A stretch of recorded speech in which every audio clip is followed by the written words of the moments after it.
Voilà, c'était le Zoom, le premier de cette saison. Il est 18h56.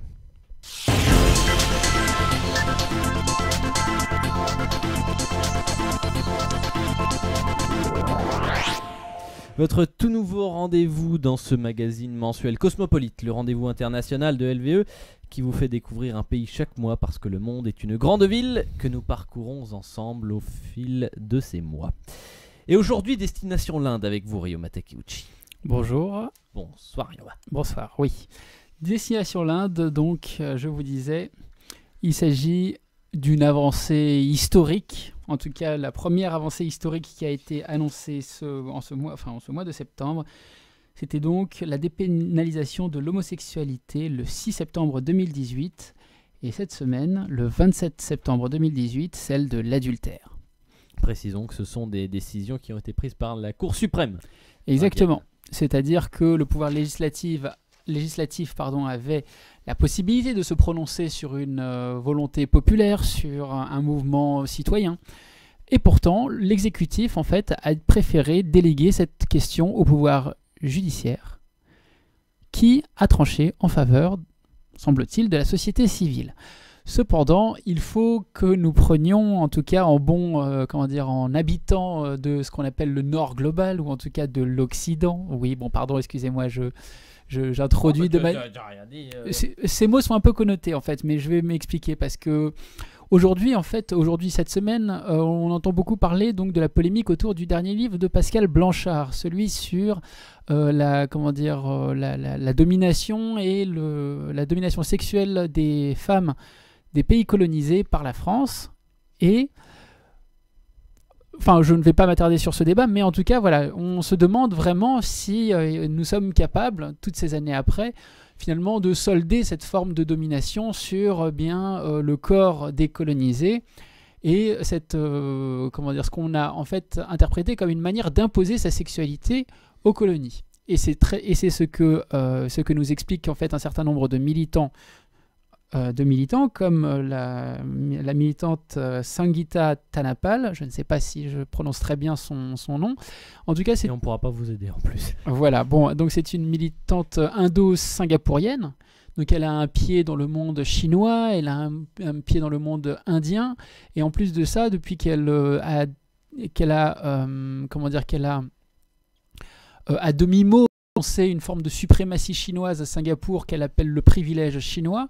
Elle est réfugiée, semble-t-il, ou en tout cas elle affirme avoir choisi l'Australie comme refuge pour éviter les problèmes politiques de son positionnement. Et elle nous explique, cette même militante nous explique que c'est le droit colonial anglais qui avait imposé une vision binaire de la société homme-femme, et que cette homophobie qui existe dans la société indienne est très liée finalement à l'arrivée des valeurs occidentales et du système de droit occidental. Et c'est là que nous avons un énorme problème en fait on a un problème historique. Nous sommes en train de nous demander si finalement l'Inde n'est pas en train de se libérer d'un joug colonial, d'une civilisation occidentale, et qu'elle n'est pas en train, on se demande si elle est en train de redevenir pleinement indienne dans une société qui, semble-t-il, consacrait différents genres, c'est-à-dire pas seulement masculin, pas seulement féminin, mais d'autres identités de genre, à l'instar des Indiens d'Amérique qui en connaissaient 5 par exemple. Est-ce que la société... Native Americans. Exactement. Oui, les Indiens d'Amérique, oui, c'est vrai, pardon. Les tribus donc amérindiennes du Nord, voilà. Pardon, Américains natifs. Voilà, très bien. Les natifs, donc, selon la terminologie américaine. états-unienne. Donc, est-ce que finalement ces sociétés-là ne sont pas en train finalement de se débarrasser d'une présence de la civilisation occidentale qui les aurait brimées pendant des siècles et des siècles? Bon, évidemment, c'est plus compliqué que ça. Parce qu'il faut quand même qu'on se rappelle, dans la société indienne, il y a un système de caste et il y a un conflit très fort entre hindous et musulmans. Où est le rapport avec la civilisation occidentale? Alors on sait bien entendu que le diviser pour mieux régner à l'anglaise a monté les musulmans contre les hindous, ouais. Mais il n'est pas sûr que la société de caste soit une invention occidentale. Et entre un système de droit et un système de caste, où chaque pan de la société n'est pas régi selon le même système de droit, lequel est le plus vertueux? Ce sont les militants des droits de l'homme, bien entendu, qui nous rapportent, qui se félicitent de cette dépénalisation. Mais pour le moment, on ne sait pas. Et il faut qu'on se pose la question, est-ce que ceci va déboucher tout simplement par l'abolition du droit à l'anglaise pour un système de droit purement indien? Pour l'instant, rien ne le laisse penser. Cependant, il faut quand même revenir sur cette bataille juridique, parce qu'il semble que ce combat en fait, pour la dépénalisation de l'homosexualité a duré plus de 20 ans.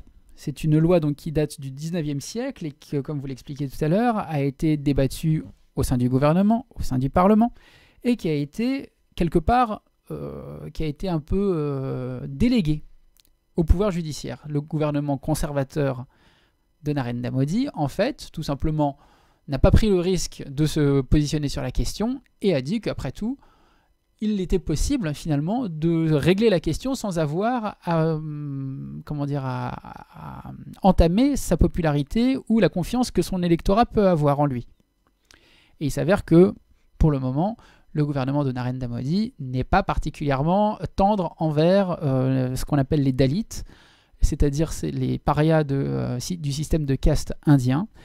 Et malheureusement, il y a tout de même une contradiction, en tout cas, entre l'idée d'une société qui serait peut-être plus ouverte parce qu'elle se libérerait de l'influence occidentale, et tout simplement un cadre social que l'on sait profondément inégalitaire, malgré le fait que l'Inde soit une civilisation très ancienne et pas moins légitime que la civilisation chinoise ou la civilisation occidentale. Est-ce que ça a encore un sens aujourd'hui ?